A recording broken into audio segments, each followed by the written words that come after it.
Dr. Campbell, fellow students, I'm D.Wilson, and I've chosen to talk to you about Kate Chopin's The Awakening. I really related to the story. I thought the characters were really interesting, and I enjoyed the rich symbolism that it offers. The story centers around a young woman named Edna Polier. She lives in the area surrounding New Orleans around the turn of the 18th century. She's a young wife and mother, and although she cares for her family, she's constantly questioning whether or not she can have her own interests and passions. While she's at a vacation home in Grand Isle, which is outside of New Orleans, she overcomes a long-time fear of swimming. As she's in the water, she feels charged with a sense of her own empowerment. As she becomes awakened to her own sense of desire, she questions what other interests she could cultivate in her own life. Edna has two really strong female relationships throughout the story. One is Adele Roguillon.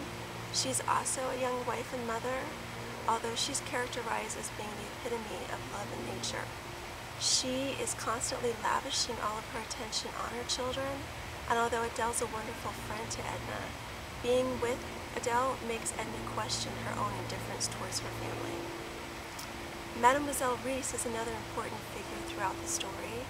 Although Mademoiselle Reisz never married, she has instead devoted her life to the arts.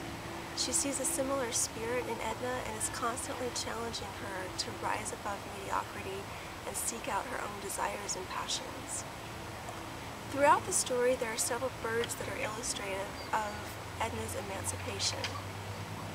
In the beginning of the story, there is a set of caged birds.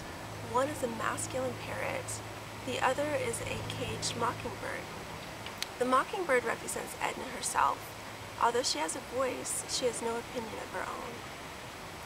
As Edna becomes emancipated and moves from her husband's home into her own house, she moves into the pigeon house. This is representative of Edna's being free but not being fully independent because she lives on a penance from her father. Mademoiselle Reisz throughout the story is continually encouraging Edna to rise above mediocrity and soar. She's continually asking her to meet the challenges of her own life by setting out the example that she has set.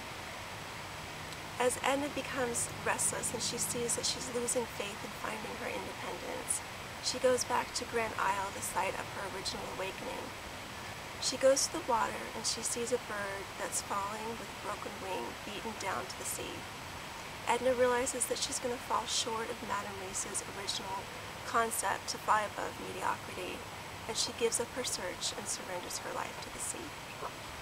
Thank you so much. The sites that I quoted are from The Awakening, Kate Chopin, Carol Stone's article, The Feminine Approach, Kate Chopin's The Awakening, Birth and Creativity, Kathleen Strier's Adele Roguillon, Kate Chopin's Feminist Home in The Awakening, and Zola Clark's The Bird That Came Out of the Cage, A Freudian Approach to Kate Chopin's The Awakening.